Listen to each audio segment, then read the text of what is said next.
नमस्कार। भारत की coast line की लंबाई चेंज क्यों हो गई है? आइए आपको मानचित्र के माध्यम से समझाते हैं। तो देखिए हमारी जो मेन कोस्ट लाइन है ना, उसकी जो पहले मेजरमेंट का तरीका था, पहले हमने अपनी जो कोस्ट लाइन थी उसकी मेजरमेंट की थी 1970s में। और उस टाइम स्केल जो लिया था 1:45 लाख का स्केल था। तो उसमें क्या था कि 45 लाख के स्केल में जो हमारी कोस्ट लाइन जो जिग जैग है, इसको एक प्रकार से बिल्कुल सीधी रेखा में मापा गया। ठीक है। तो इस कारण से हमारी जो कोस्ट लाइन की लंबाई आई, जो इधर अरेबियन सी, ये अरेबियन सी है यहाँ पर जो कोस्ट लाइन है, और इधर इंडियन ओशन और इधर बे ऑफ बंगाल, तो ये सारी मिलाकर 6100 किलोमीटर बनी। ठीक है। और ये लक्षद्वीप आइलैंड और इधर अंडमान निकोबार आइलैंड, इनके चारों ओर मिला के 1416.6 किलोमीटर ये टोटल बनी 1970 के अनुसार। तो टोटल बन गई 7516.6 किलोमीटर। ठीक है। राउंड ऑफ करते हैं तो 7517 किलोमीटर ये बनती है। ये सारी लंबाई है 1970s के अनुसार, 1970 के अनुसार। लेकिन अब 29/4/2025 इसका एक सेंट्रल गवर्नमेंट का सर्कुलर है, उसके अनुसार अब हमारे देश में जो ये मेजरमेंट की है इस कोस्ट लाइन की, वो हमने की है एक नई मेथडोलॉजी से। तो मेथडोलॉजी चेंज होने के कारण ऐसा हुआ है कि अब हमने 1:2.5 लाख, ठीक है, ये स्केल लेकर इसकी मेजरमेंट की है। और इसमें हमने बिल्कुल मिश्रित लेवल की आप इसको कह सकते हैं, यानी बिल्कुल छोटे से छोटी, यानी अगर हमारी कोस्ट लाइन ऐसे भी मूव कर रही है तो हमने उस सारी मोमेंट को भी मेजर किया है। ठीक है। और पहले क्या होता था कि मान लो ये इतनी लंबी कोस्ट लाइन थी तो ऐसे सीधी स्ट्रेट लाइन में इसको पैमाइश की गई थी, तो इस कारण से तब ये 7517 किलोमीटर बनती थी। लेकिन अब हमने बिल्कुल इसको जिग जैग, जो भी, जैसे मान लीजिए यहाँ से शुरू करके बिल्कुल पाकिस्तान बॉर्डर के साथ से ये कच्छ का एरिया, फिर गल्फ ऑफ कच्छ, फिर ये काठियावाड़ प्रायद्वीप, फिर खंबात खाड़ी, ठीक है, फिर ये आपका मुंबई, महाराष्ट्र, गोवा, कर्नाटका, केरला, मालाबार कोस्ट, और फिर यहाँ पर इंडियन ओशन, और फिर तमिलनाडु का ईस्टर्न कोस्ट, यानी यहाँ पर मन्नार की खाड़ी, ये पाक स्ट्रेट, और फिर तमिलनाडु से होती हुई आंध्र प्रदेश, ठीक है, और फिर चिल्का लेक के पास से उड़ीसा से, और यहाँ सुंदरवन डेल्टा तक, यहाँ तक अब हमने इसको 2025 के जो नया मेथड है 1:2.5 लाख, इस स्केल से जब इसकी मेजरमेंट की है तो अब इसकी लंबाई बनी है 11,098.81 किलोमीटर। अब हमारे देश की कोस्ट लाइन की लंबाई ये है 11,098.81 किलोमीटर। अब आने वाले समय में जो आपकी न्यू बुक आएंगी तो उनमें ये डाटा आपके सामने धीरे धीरे न्यूली पब्लिश हो जाएगा। तो इसके पीछे मेन कारण ये है। अब बात कर लेते हैं कि कौन से ऐसे स्टेट हैं जिनकी जो कोस्ट लाइन है वो जो सबसे बड़ी है। देखिए पहले भी भारत के गुजरात राज्य की कोस्ट लाइन सबसे लंबी थी।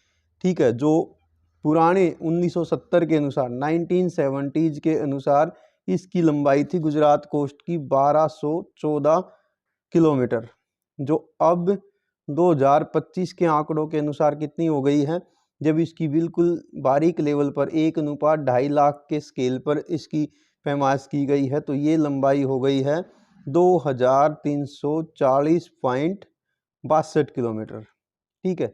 ये अब इसकी लंबाई है जो भारत में सबसे लंबी तट रेखा है।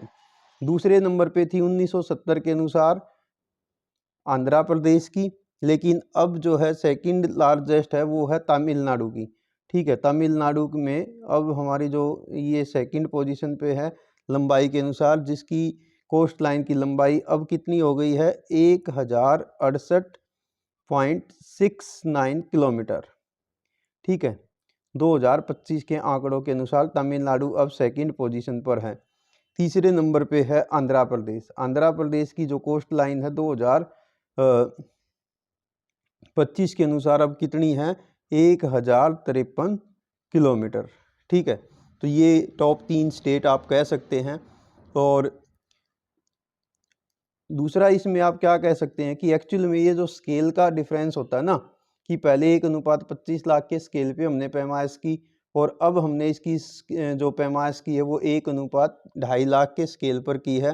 तो सीधी बात ये है कि जो हमारी स्केल जो होगी ना, स्केल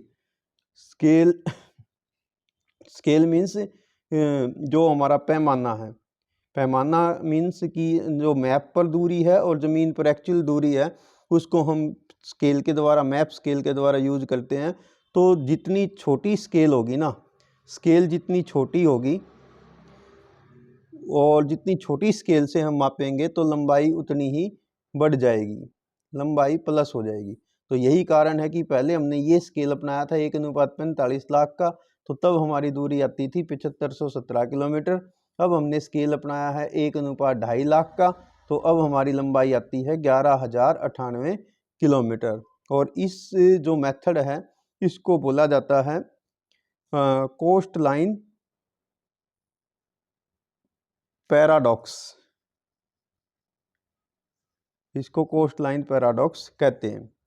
तो ये था आपके लिए कि आप आने वाले समय में देखेंगे कि जो इंडिया की जो कोस्ट लाइन है इसकी लंबाई काफ़ी प्लस हो गई है, यानी जो 7517 किलोमीटर थी अब वो 11,098 किलोमीटर हो गई है। उसके पीछे अब आपको समझ में आ गया होगा कि इसके पीछे क्या कारण है, कि ये क्यों बढ़ गई है। उसके पीछे मेन कारण है स्केल का अंतर है, और इसके कारण से अब हमारे देश की जो कोस्ट लाइन है उसकी लंबाई काफ़ी बढ़ गई है, और इस चेंजेस को हम कहते हैं कोस्ट लाइन पैराडॉक्स। और यदि हम स्टेट की बात करें तो स्टेट के अनुसार गुजरात सबसे पहले पोजीशन पे है, सेकंड पोजीशन पे जो है तमिलनाडु है, और थर्ड पोजीशन पे आंध्र प्रदेश स्टेट जो है वो आता है।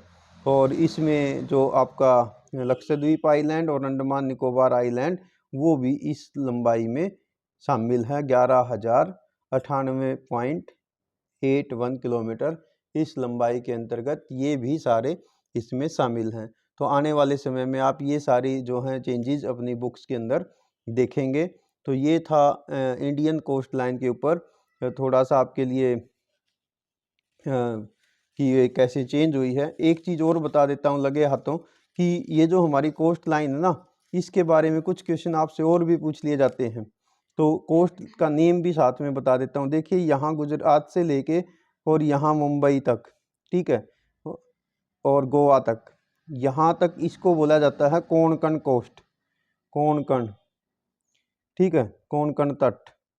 और गुजरात से गोवा से लेके और यहाँ कर्नाटक, इसको बोला जाएगा कन्नड़ तट, ठीक है। केरला में इसको बोला जाता है मालाबार। जबरदस्त क्वेश्चन है जो आपका जीके में आता है।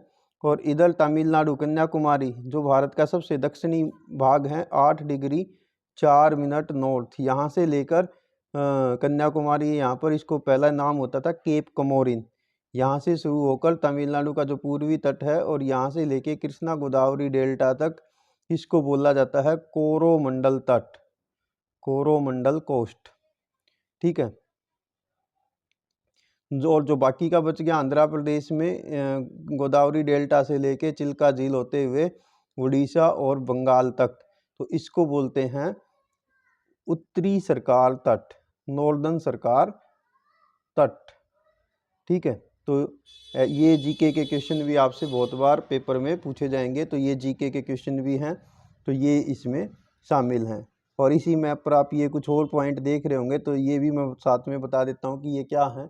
तो ये हैं लैंडलॉक्ड स्टेट भारत के, जिसमें हरियाणा, मध्य प्रदेश, छत्तीसगढ़, तेलंगाना और झारखंड शामिल हैं। तो ये था आपके लिए कुछ ज्योग्राफिकल जीके का टॉपिक। Thank you.